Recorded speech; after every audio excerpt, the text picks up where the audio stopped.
अगर आप भी अपनी जिंदगी को आसान बनाना चाहते हैं तो जल्दी से सब्सक्राइब कीजिए ब्रिज कन्या को। दोस्तों, आपने सुना होगा कि एक नागिन अपने नाग के मरने का बदला जरूर लेती है, क्योंकि कहा जाता है कि नागिन एक क्षण भी अपने नाग के बिना नहीं रह पाती। नाग के मौत के बाद नागिन नाग का बदला लेती है और फिर बाद में खुद भी मर जाती है। ग्वालियर के एक गांव में ऐसी ही एक अनोखी सच्ची घटना सामने आई, जहां एक नाग के ऊपर ट्रक चढ़ने की वजह से उसकी मौत हो गई। परंतु फिर उसकी प्रेमिका नाग ने जो गांव वालों के साथ किया, उसे जिसने भी सुना डर से कांप गया। वीडियो शुरू करने से पहले दोस्तों, एक बार सच्ची श्रद्धा से कमेंट बॉक्स में हर हर महादेव अवश्य लिखें। दोस्तों, देवों के देव महादेव के लिए एक लाइक तो बनता है। दोस्तों, ये घटना है ग्वालियर गांव में रहने वाले दो भाई सुरेश और राम की। सुरेश और राम किसी काम से दूसरे गांव गए थे। उनका खुद का ट्रक था। जब वो घर की तरफ ट्रक से वापस आ रहे थे तो रोड पर अचानक एक नाग आ गया।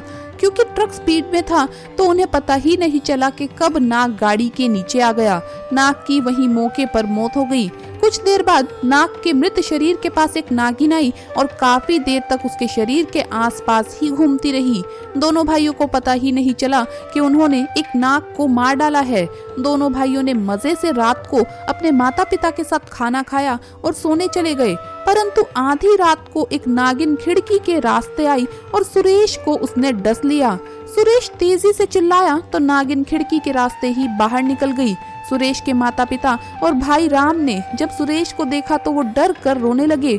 सुरेश का पूरा शरीर नीला था और मुंह से झाग निकल रहा था। अपने भाई को बचाने के लिए राम तुरंत बाइक लेकर गया और पास के ही प्रसिद्ध सपेरे को घर ले आया। सपेरा जानकार था। उसने तुरंत सुरेश के शरीर को देखकर ही बता दिया था कि इसे एक नागिन ने काटा है। सपेरे ने अपनी विद्या से ये जान लिया कि एक नागिन ने बदले की आंख में ये सब कुछ किया है।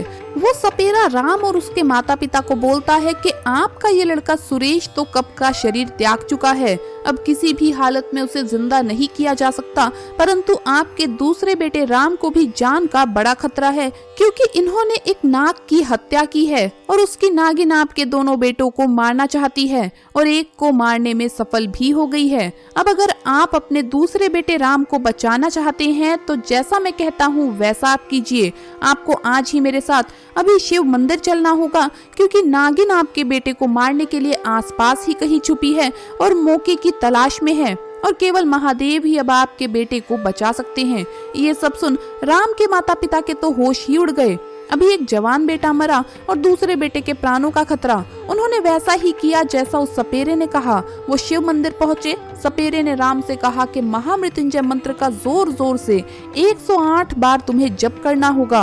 और वो सपेरा राम के माँ बाप के साथ शिव मंदिर में ही कहीं छुप गया। भगवान शिव की प्रतिमा के सामने राम महामृत्युंजय मंत्र का जाप जोरों से करने लगा। तभी शिव मंदिर पर वो नागिन राम को मारने आई। जैसे ही वो राम को डसने वाली थी, अचानक तेजी से बिजली कड़कती है और नागिन के पूरे शरीर में आग लग जाती है और वो भस्म हो जाती है। महादेव शिव ने राम की जान बचा ली थी। सपेरा और राम के माँ बाप ये सब कुछ देख रहे थे। जब राम का 108 महामृत्युंजय मंत्र का जाप पूरा हुआ तो उन्होंने उसे सारी घटना सुनाई तो वो हैरान रह गया। उस नागिन से उसे भगवान शिव ने ही बचाया था। सभी ने महादेव को प्रणाम किया और राम को एक सबक मिल गया कि गाड़ी चलाते समय हमें सावधानी जरूर रखनी चाहिए कि कहीं हमारी लापरवाही की वजह से किसी बेजुबान मासूम की जान न चली जाए। तो दोस्तों, आपको वीडियो कैसा लगा हमें कमेंट्स में जरूर बताएं। इस वीडियो को लाइक करें, अपने दोस्तों के साथ शेयर करें और हमें सब्सक्राइब करना ना भूलें। धन्यवाद दोस्तों, आपका दिन शुभ रहे। हर हर महादेव, जय महाकाल।